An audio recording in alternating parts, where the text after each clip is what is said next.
आप देख रहे हैं सीजी न्यूज नेटवर्क छत्तीसगढ़ की आवाज। जांजगीर चांपा जिले के प्रभारी मंत्री ओपी चौधरी ने एक प्रेस कॉन्फ्रेंस में 25 जून 1975 को लगाए गए आपातकाल को भारतीय लोकतंत्र के इतिहास का काला अध्याय करार दिया। उन्होंने कहा कि तत्कालीन कांग्रेस सरकार ने संविधान की मूल भावना को कुचलते हुए लोकतंत्र की आत्मा पर कुठाराघात किया था। मंत्री चौधरी ने कहा कि 1975 का वह कार्यकाल ऐसा था कि जब सत्ता संविधान से ऊपर हो गई थी, संविधान को बंदी बना लिया गया और 24वें संविधान संशोधन के जरिए लोकतंत्र की आत्मा को ही बदल डाला गया। उन्होंने कहा कि मीसा एक्ट जैसे काले कानून लाकर नागरिकों की अभिव्यक्ति की स्वतंत्रता को पूरी तरह समाप्त कर दिया गया। उन्होंने दावा किया कि मीसा एक्ट के तहत 1,40,000 से अधिक लोगों को बिना किसी मुकदमे के जेल में डाल दिया गया, जिनमें जांजगीर चांपा जिले के भी कई लोग शामिल थे।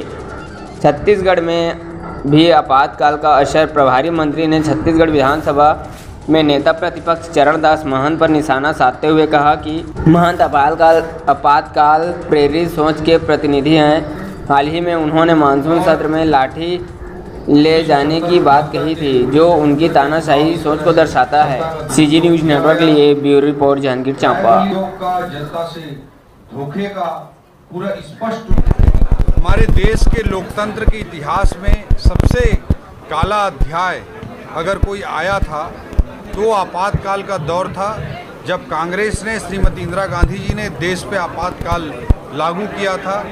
इस समय सारे मौलिक अधिकारों को समाप्त कर दिया गया था। सारे व्यक्ति के अभिव्यक्ति की स्वतंत्रता, जीवन जीने की स्वतंत्रता, सुनवाई का अधिकार, किसी को गोली भी मार दिया जाए उस पे भी अदालती कार्रवाई के अधिकारों को एक तरह से छीन लिया गया था।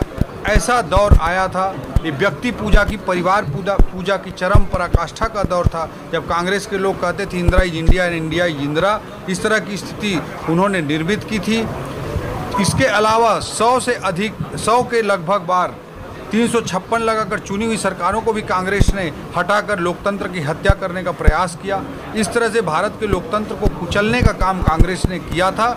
जब वो सत्ता में रहते हैं तो उनका ये चरित्र रहता है, आज विपक्ष में है तो दुनिया भर के अनर्गल आरोप लगाते हैं।